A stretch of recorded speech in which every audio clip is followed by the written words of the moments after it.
सच्चा दरबार की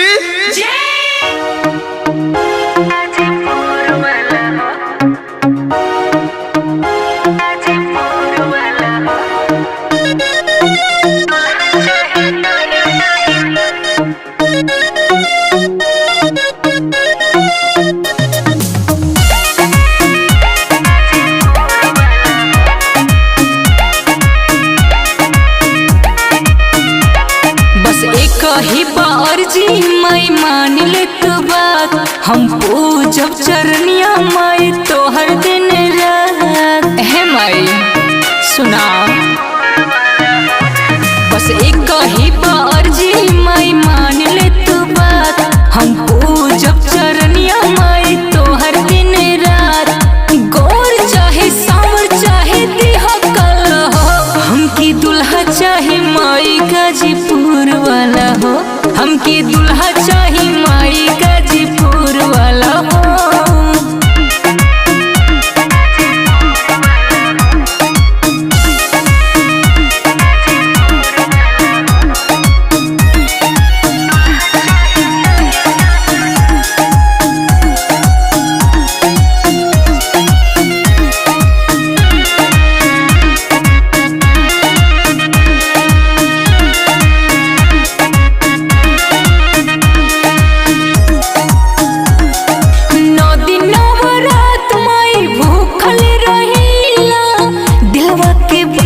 माई तोहरा से कहिला हे माई तनी सुनी ना जदी भइल होके कुछो जे भूल हो माफ कई दीह गलती माई कुल हो।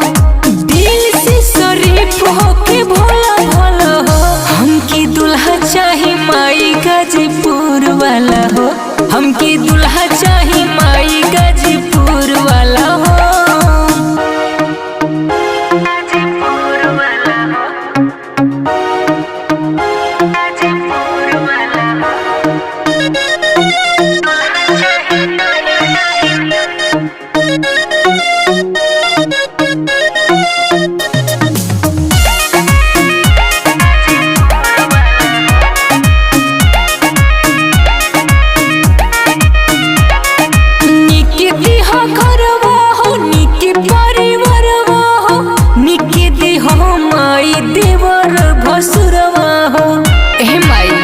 बड़ी दयालु हो माई नेहा सोनाली के मनवा के जदी पूरा कई दे तो सपनवा के चाही नहीं बंगला गाड़ी घर तला हो हमकी दुल्हा चाही माई गाजीपुर वाला हो हमकी दुल्हा चाही माई गाजीपुर वाला हो। दे देना माई।